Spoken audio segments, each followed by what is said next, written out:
Lab में आपका स्वागत है। आज हम दिखाएंगे आपको 5 क्रेजी चीजें जो हमने डेड बॉडीज में ढूंढी, या दूसरे शब्दों में चीजें जो हम एक्सपेक्ट नहीं कर रहे थे जब हम एनाटॉमिकल डाइसेक्शन कर रहे थे। देखो, जब हमें एक डोनेटेड बॉडी मिलती है हमें उनका पूरा डिटेल्ड हेल्थ हिस्ट्री नहीं मिलता, जैसे कि पहले की सर्जरीज, पहले के ट्रॉमा या क्रॉनिक कंडीशन। हमें मोस्टली सिर्फ मिलता है एज और जेंडर और कॉज ऑफ डेथ। तो इसका मतलब यह है कि एनाटॉमिकल एबनॉर्मेलिटीज जो उनकी डेथ से रिलेटेड रहती है हमें नहीं पता चलती जब तक हम उसका एनाटॉमिकल डाइसेक्शन नहीं करते हैं। तो चलो देखते हैं वो 5 चीजें जो हमें ह्यूमन बॉडी में मिली। यहाँ एबनॉर्मल लंग्स, ओवरीज से लेकर कैंसर तक पता नहीं कुछ भी मिल सकता है। चलो रेडी हो जाओ मेरे साथ इस एनाटॉमिकल ऑसमनेस की जर्नी पर जाने के लिए।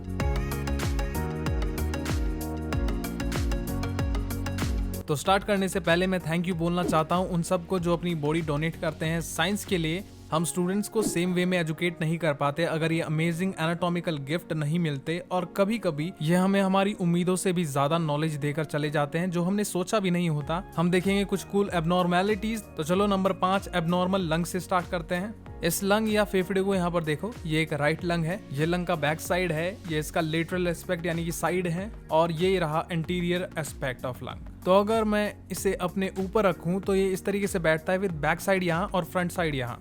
अब ये वाला लंग एबनॉर्मल इसलिए नहीं है क्योंकि ये छोटा है, ये एबनॉर्मल है एक और रीजन के लिए। अब ये फिशर या क्रैक इन लोब्स को सेपरेट करता है यहाँ, और उनके लिए जिन्होंने शायद एक एनाटॉमी क्लास ली है उन्होंने ऑलरेडी समझ लिया होगा क्या एबनॉर्मल है इस राइट लंग में।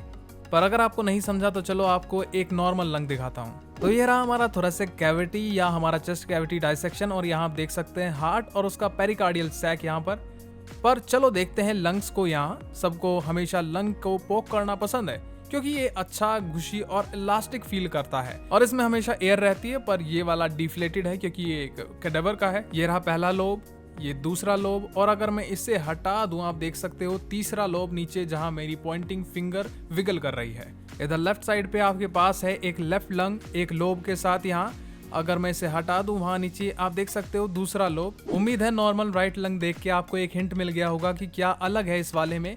ये राइट लंग एक लोब मिस कर रहा है, इसके पास सिर्फ 1 और 2 लोब्स हैं। नॉर्मली राइट लंग के पास 3 लोब्स होते हैं और लेफ्ट वाले लंग के पास 2 लोब्स होते हैं, पर ये एक एनाटॉमिकल वेरिएंट था। अब इस इंसान ने लोबेक्टोमी नहीं करवाई थी, हमें कोई भी सर्जिकल इंसिजन नहीं मिले जब हमने एक्सप्लोर किया, और ये लंग्स फिल कर रहे थे पूरा राइट साइड थोरेसिक कैविटी का। तो ये काफी क्रेजी सोचने वाली बात है कि कभी कभी आपको वेरिएशन मिल सकता है लोब्स के नंबर में, और ये चीज हर पर्सन के लिए अलग है। अब कुछ लोग सोच रहे होंगे अगर एक लोब मिसिंग है तो क्या वो लंग कैपेसिटी को अफेक्ट करेगा, पर क्या ये कंडीशन तब भी थी जब इंसान जिंदा था और लोब सर्जिकली रिमूव नहीं हुआ था? वेल, ऐसा नहीं है, पर ध्यान देने वाली चीज है अंदर की ट्यूबिंग। तो चलो फिर से देखते हैं इस एबनॉर्मल लंग को। यहाँ आप देख सकते हो कुछ ट्यूबिंग जो मैंने एक्सपोज किया है और कुछ लंग टिश्यू हटा दिया है इस लोब पे से, पर ये ट्यूबिंग नीचे जा रही है और ब्रांच हो रही है लंग टिश्यू में। ये स्टार्ट होते हैं ब्रोंकोपल्मोनरी बड्स के रूप में, या छोटे छोटे ट्यूब के बड्स जब आप मॉम के अंदर डेवलप कर रहे होते हैं, और जैसे जैसे वो ग्रो और डेवलप करते हैं लंग टिश्यू शुरू करता है इन ट्यूब्स के अराउंड रैप होना, और फिर कुछ फ्यूजन्स होते हैं लंग टिश्यू और वेरियस ट्यूब्स के बीच में जो शुरू करते हैं लंग को डिफरेंट लोब में डिवाइड करना। अब जब तक इंसान के पास सारे ब्रोंकोपल्मोनरी सेगमेंट्स होते हैं या ये ट्यूबिंग जो उनके लोब्स के अंदर जा रही हैं, तो अब उनकी लंग कैपेसिटी काफी सफिशिएंट होती है। और इन ट्यूबिंग्स ने वेरिएशन देखी है डिफरेंट कैडावर लैब में। उन्होंने देखे हैं राइट लंग्स 2 लोब्स के साथ, और कभी कभी 4 लोब्स तक उन्होंने देखे हैं। लेफ्ट लंग जिनके पास 3 लोब्स तक होते हैं, और ये वेरिएशन फिर से जब तक उनके पास प्रॉपर ब्रोंकोपल्मोनरी सेगमेंट्स होते हैं या प्रॉपर ट्यूबिंग्स होती हैं जो जा रही होती हैं लोब्स के अंदर, तो सारी फंक्शनिंग एकदम ठीक रहती है। पर फिर भी हम में से ज्यादातर लोगों के पास 3 राइट में और 2 लेफ्ट में है। नंबर 4 स्ट्रक्चर जिसे हम रेफर करना शुरू किया है स्टक एक्लीज के नाम से। इसके लिए चलो पहले देखते हैं एक नॉर्मल एक्लीज और फिर चलते हैं एबनॉर्मल वाले पे। तो जैसे आप देख सकते हो हम देख रहे हैं लोअर लेग के पोस्टीरियर एस्पेक्ट या लोअर काफ का बैक, और हम इसे अक्सर बोलते हैं काफ मसल, पर इसे टेक्निकली बोला जाता है गैस्ट्रोन्यूमस मसल।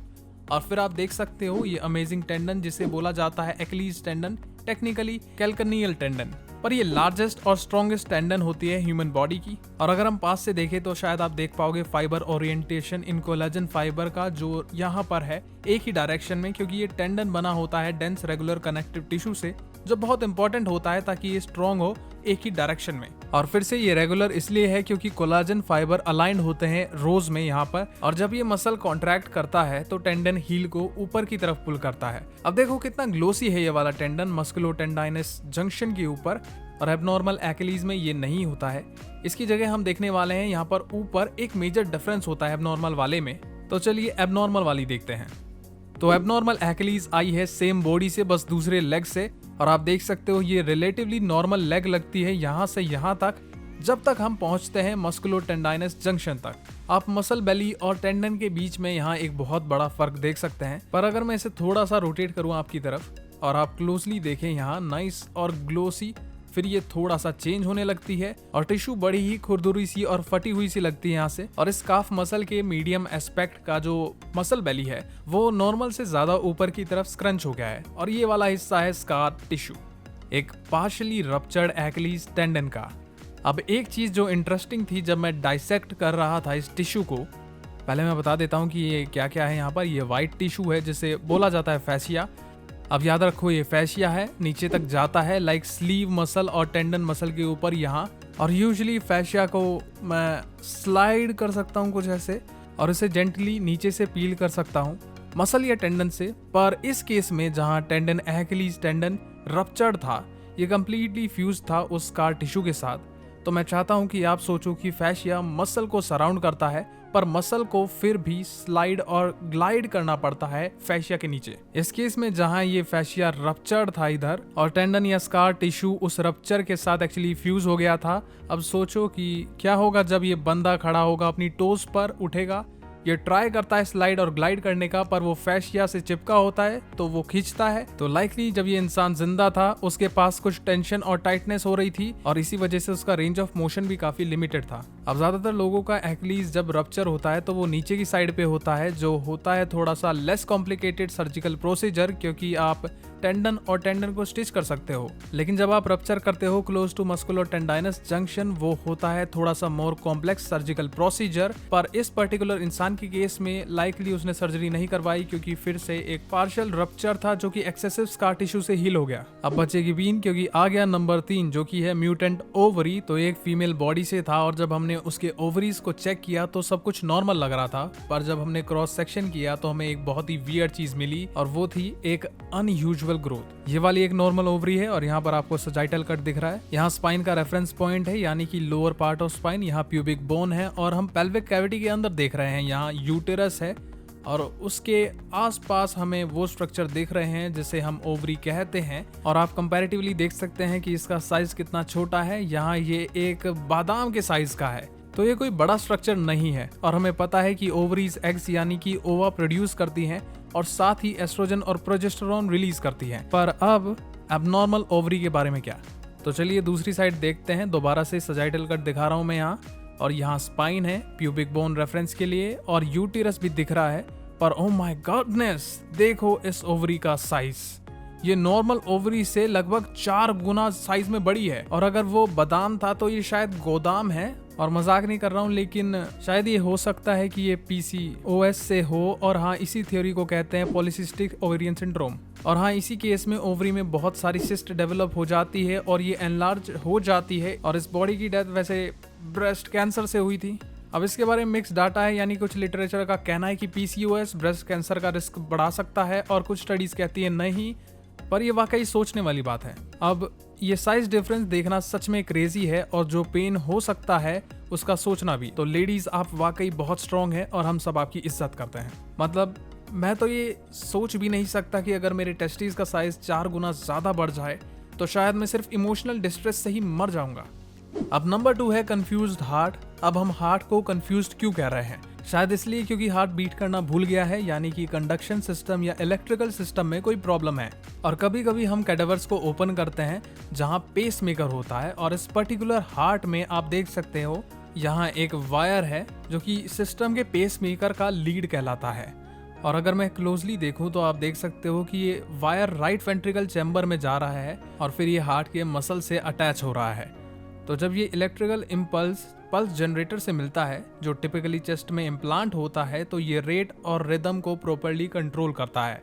और ऐसा उन लोगों के लिए होता है जिनके कंडक्शन सिस्टम में कोई प्रॉब्लम आ रखी होती है, जिस वजह से हार्ट में प्रॉब्लम आती है। अब एक और चीज जो मैं पेस मेकर सिस्टम के बारे में कहना चाहता हूँ वो ये है कि हार्ट का पेस मेकर बिल्कुल एक जनरेटर जैसा होता है, जिसके अंदर बैटरीज लगी होती है ऐसा समझो, और वो स्टिमुलस भेजता है नीचे, जिससे कि यहाँ पर आके कॉन्ट्रैक्शन होता है। अब ये बिल्कुल लॉजिकल है कि जनरेटर को एक ऐसी पोजीशन में प्लेस किया जाए जहां अगर बैटरी खत्म हो जाए या हमें जनरेटर को रिप्लेस करना हो तो ये प्रोसीजर कम इंटेंसिव हो, और ये पूरा प्रोसीजर करने में बहुत आसान होना चाहिए, और इस लीड को यहाँ पर रिप्लेस करना भी बिल्कुल कॉम्प्लिकेटेड नहीं होना चाहिए।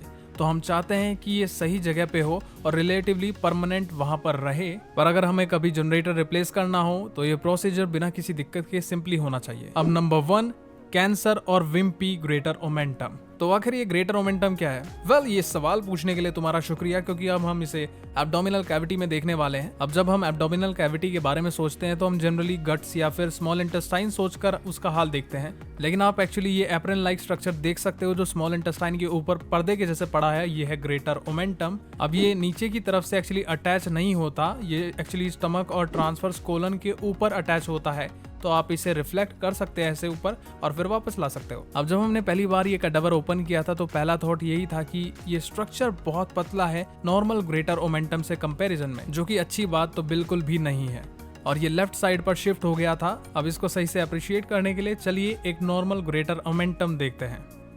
यहाँ आपको एब्डोमिनल कैविटी दिखती है एक दूसरे कैडावर की। अब ये रेफरेंस के लिए यहाँ आपका 6 पैक मसल है इस व्हाइट टिश्यू के नीचे एक्चुअली, और जैसे ही आप इस मसल को रिफ्लेक्ट करेंगे सबसे पहले जो दिखेगा वो है ग्रेटर ओमेंटम, और आप देख सकते हैं कि ये बहुत ज़्यादा थिक है और ये काफ़ी अच्छे से कवर करता है हमारी स्मॉल इंटेस्टाइन को।